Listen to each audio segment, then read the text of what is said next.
Íslendingar eru sammála að velferðarkerfið okkar eigi að vera aðgengilegt og lipurt öryggisnet fyrir alla þá sem þurfa á hjálp eða stuðningi að halda.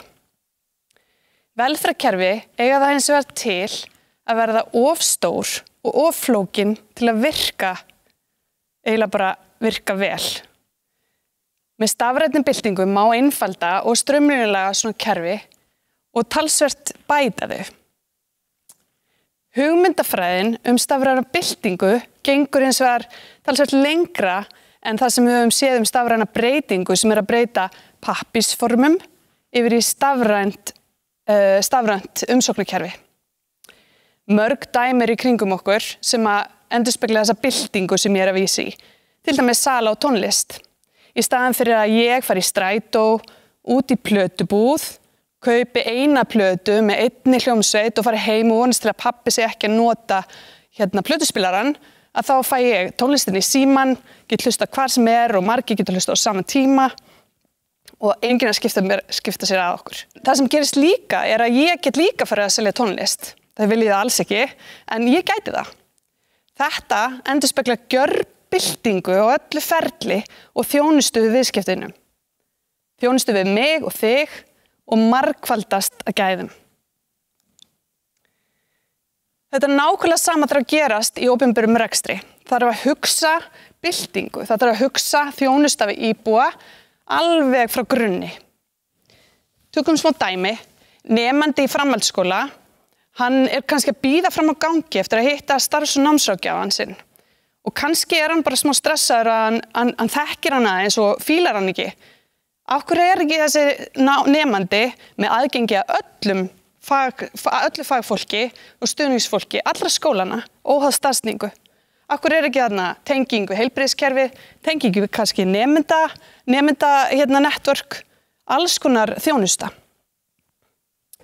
Leið og þetta gerist verða til upplýsingar sem bæta og auka jafnræði. Menntamálaráðuneytið í þessu tilfelli gæti þá séð hvort að það þurfi aukna geðheilbrigðisþjónustu á Vesturlandi eða í menntaskólanum á Egilsstöðum, gæti líka séð hvort að verkefni sem þeir eru búin að setja í gang varðandi starfsráðgjöf sé að verða veruleika. CarConnect, fyrirtæki sem ég stofnaði með frábæru fólki, einmitt að gera þetta. Hún stafræn vinnustöð fyrir sérfræðinga sem í velferðargeiranum og heilbrigðisgeiranum og menntageiranum.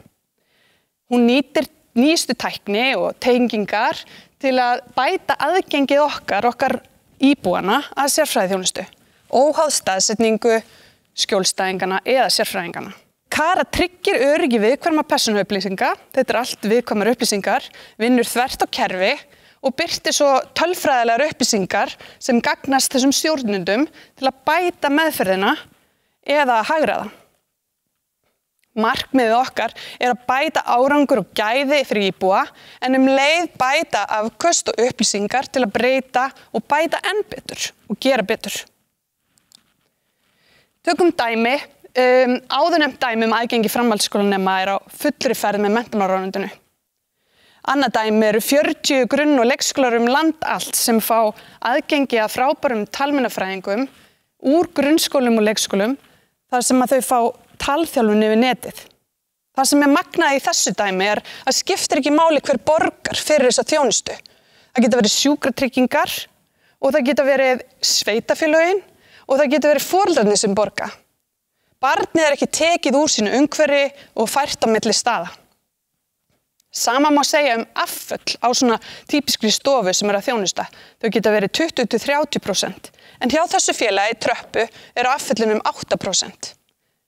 Góð nýting á tíma fagmanna gríðarlegur akkur fyrir samfélagið, ekki bara fyrir sérfræðinga og skjólstæðinga heldur okkur öll. Læknar tryggingarmiðstöðvar ríkisins, Tryggingastofnunar ríkisins, sjá að staðfesta örorkugreiningu í Köru og voru fljótir að nýta sér tæknina og eru núna að biðja alla íbúa út all land að gera alls konar beygjur og teygjur á netinu heima hjá sér. Það eru fjölmörg tækifæri og sem ónýtt, sem til innföldunar og tengingar og til að lækka kostnað bæði hjá Tryggingastofnun ríkisins og hjá Sjúkratryggingum Íslands. Því miður þá léttir hið opinbera ekki alltaf sporin eða léttir lífið. til dæmis kjánulegt dæmi, en sálfræðingar sem reka fjarheilbrigðisþjónustu, þeir þurfa starfsleyfi sem að endurspegla að þeir þurfa að vera með kústaskáp og vask og svona þurrkur. Enn verra dæmi eru foreldrar sem eiga börn sem eru með Downs syndrom. Á reglubundið þurfa þeir að fara með endurmat á því að barnið sé með Downs syndrom inn til Tryggingastofnunar til þess að fá umönnunarkort og bætur. Á meðan hver einasta stofnun starfar eins og kóngur í ríki sínu og tekur eigin ákvarðanir stafrænar lausnir án tillits til heildarinnar, viðhaldast kerfin. Gott og vel, hver og ein stofnun örugglega á stafrænni vegferð og ætlar að laga ferlið innanhús. En hver það sem ætlar að laga ferlið fyrir íbúan í gegnum allt kerfið? Til þess að þetta gerist og til þess að kerfið tali saman, þá þarf þessi stafræna bylting að verða hjá hinu opinbera, en það þarf einhver að miðstýra því. Það bráðvantar einhvern sem að ræður og getur tekið á skarið þvert á þessu kerfi en hefur alltaf íbúan í fyrsta sæti.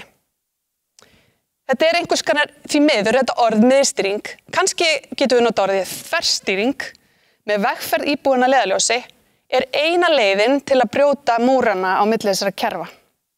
Eina leiðin til að tryggja að öryggisnett Íslendinga þéttist og styrkist. Takk fyrir.